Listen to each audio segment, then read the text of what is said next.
প্রিয় তৌহিদি জনতা, ফেব্রুয়ারির 12 তারিখে এদেশের জনগণ 70% মানুষ গণভোটে হায়ের পক্ষে রায় দিয়েছিল।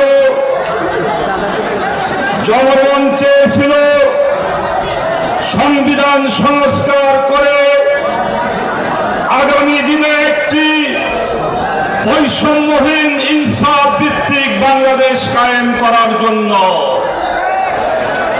কিন্তু আমরা দেখলাম বর্তমান সরকার জাতীয় সংসদে 2/3 মেজরিটির গরমে তারা সংবিধান সংস্কার পরিষদ গঠন না করে তারা একতরফা জাতীয় সংসদে সংবিধান সংশোধন পরিষদ গঠন করেছে।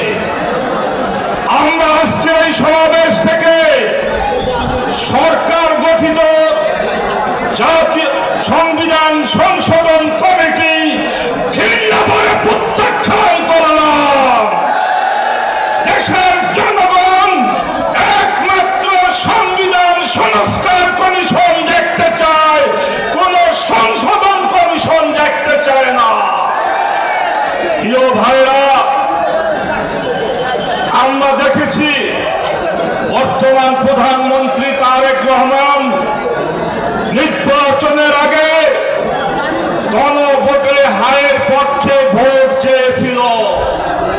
আমরা দেখেছি বিএনপি সরকার নির্বাচনের আগে তাদের 31 দফা রাষ্ট্র মেরামত যে ঘোষণা করেছিল, এখানে 1 নম্বর দফা ছিল জনগণের অধিকার আদায়ের জন্য তারা সংবিধান সংস্কার কমিশন গঠন করবে।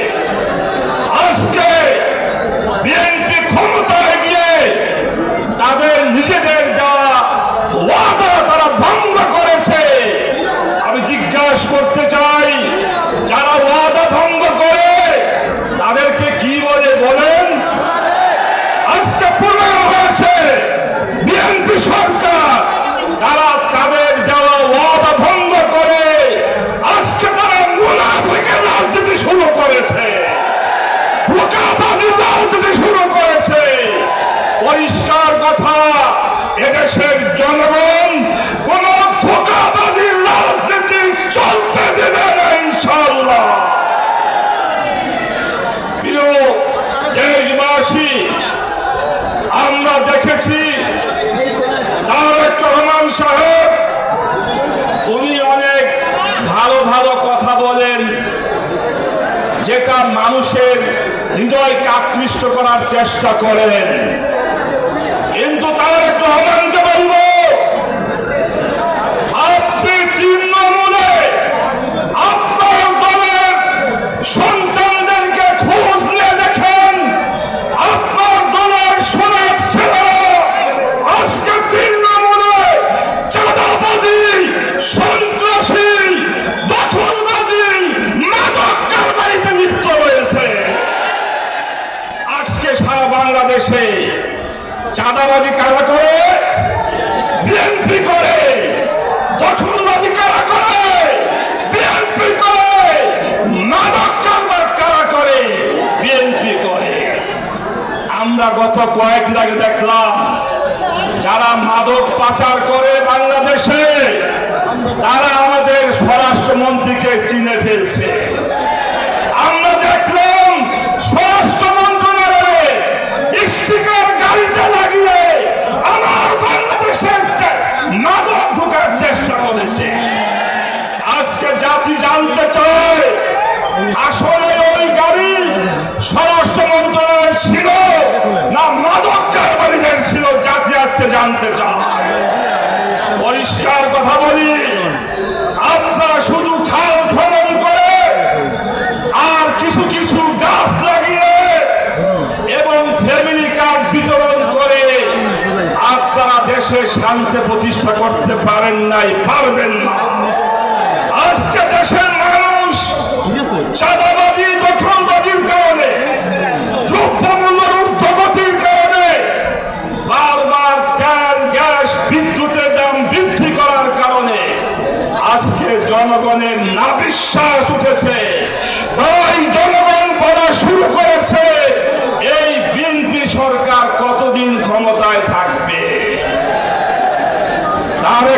রহমান সাহেব, আপনি জনগণের সিদ্ধান্তের বাইরে যাবেন না। আপনার জনগণের পথ বুঝার চেষ্টা করুন। আজকে আমরা লক্ষ্য করেছি আপনার সরকারের উপরে খুনি শেখ হাসিনার ফ্যাসিস্টের ভূত আপনার উপরে সওয়ার হয়েছে। তাই আপনি জনগণের কথা চিন্তা না করে একতরফা আপনি ফ্যাসিস্ট কায়দায় দেশ পরিচালনা করার চেষ্টা করছেন। অতএব খুনি শেখ হাসিনা সাথে জনগণ যে আচরণ করেছে আপনার সাথে ভিন্ন কোনো আচরণ করবে না। জনগণ যদি খেপে যায় আপনাকে এই দেশ থেকে পালাতে হবে, কিন্তু আমরা পালাবো না। আপনারা ক্ষমতায় এসেছেন পার্শ্ববর্তী দেশ ভারত এবং আমেরিকা সহ আরো অনেকের সাহায্য নিয়ে, কিন্তু আমরা দেশের জনগণের কল্যাণে রাজনীতি করি, দেশের স্বার্থে রাজনীতি করি। আমরা যত বিপদ আসুক না কেন আমরা জনগণের সাথে আছি এবং থাকবো।